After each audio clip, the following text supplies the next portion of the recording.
Hello, ഇന്ന് നമ്മൾ ആട്ട വെച്ചിട്ടുള്ളൊരു കേക്കാണ് കേട്ടോ ഉണ്ടാക്കാൻ പോകുന്നത്. അതിന് വേണ്ടിയിട്ട് 1 കപ്പ് ആട്ടപ്പൊടി എടുത്തിട്ടുണ്ട്, ഒന്ന് അരിച്ചെടുത്തിട്ടുണ്ട് ഇതിൽ തരിതരിപ്പൊക്കെ ഒന്ന് മാറി കിട്ടാനായിട്ട്. ഇനി ഒരു ഡ്രൈ ആയിട്ടുള്ള ബൗളിലേക്ക് 4 മുട്ട പൊട്ടിച്ചൊഴിച്ച് കൊടുക്കാം.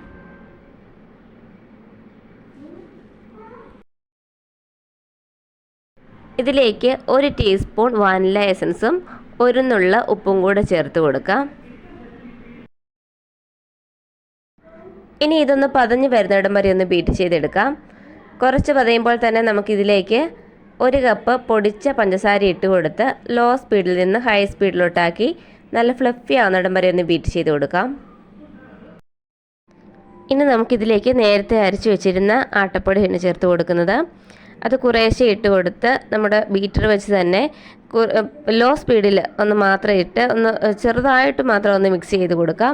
അത് കുറേശ്ശെ ഇട്ടൊന്ന് മിക്സ് ചെയ്തതിന് ശേഷം പിന്നെ നമുക്കത് മാറ്റി വെച്ച് സ്പാച്ചില ഉപയോഗിച്ച് കട്ട് ആൻഡ് ഫോൾഡ് മെത്തേഡിൽ ബാക്കിയെല്ലാം നല്ലപോലെ ഒന്ന് മിക്സ് ചെയ്തെടുക്കാം.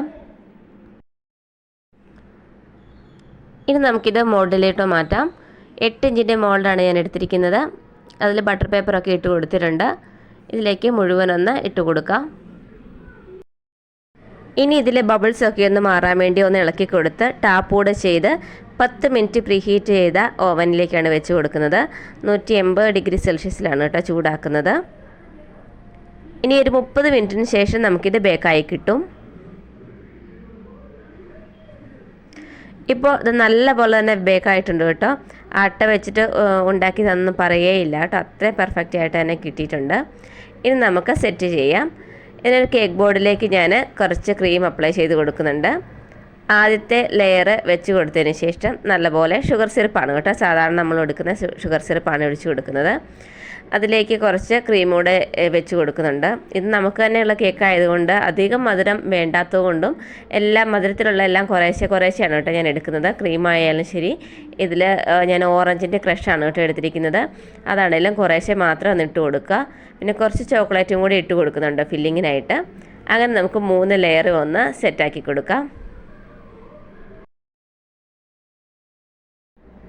ഇനി ഇത് നമ്മൾ ക്രം കോട്ട് ചെയ്ത് കുറച്ച് നേരം ഒരു 10 മിനിറ്റ് ഫ്രീസറിൽ വെച്ചതിന് ശേഷം ഫൈനൽ കോട്ടൂടെ ചെയ്തെടുക്കുന്നുണ്ട്.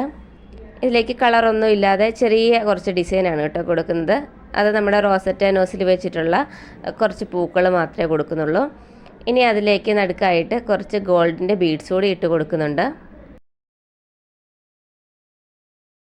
ഇതിലൊരു ഹാപ്പി ആനിവേഴ്സറിയുടെ ടോപ്പർ വെച്ച് കൊടുക്കുന്നുണ്ട്.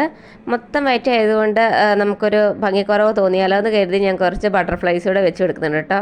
ഇനി അതിന് ശേഷം ഒരു സൈഡ് മൊത്തം ബ്ലാങ്ക് ആയി കിടക്കുകയല്ലേ, അപ്പോൾ അതിലേക്ക് കുറച്ച് ഗോൾഡിൻ്റെ ട്രിപ്സ് കൂടി ഇട്ട് കൊടുത്തിട്ടുണ്ട്. അപ്പോൾ ഇത്രയേ ഉള്ളൂ നമ്മുടെ കേക്കിൻ്റെ ഡെക്കറേഷൻസ്. ഇത് കേക്ക് കഴിച്ചിട്ട് ഇത് ഗോതമ്പൊടി വെച്ചിട്ടുള്ള ഒരു കേക്കാണെന്ന് ആർക്കും മനസ്സിലായില്ല കേട്ടോ. എല്ലാവർക്കും ഇതിൻ്റെ ടേസ്റ്റ് ഇഷ്ടപ്പെട്ടു. അപ്പോൾ ഞാൻ വിചാരിച്ചു ഇനി മൈദ ഉപയോഗിക്കാതെ നമുക്ക് ആട്ട വെച്ചിട്ടുള്ള കേക്കുകൾ ഉണ്ടാക്കിയാൽ മതിയല്ലോ എന്ന്. അപ്പോൾ എങ്ങനെയുണ്ട്? ഇത് കാണുന്നവരൊന്ന് ട്രൈ ചെയ്ത് നോക്കണം കേട്ടോ.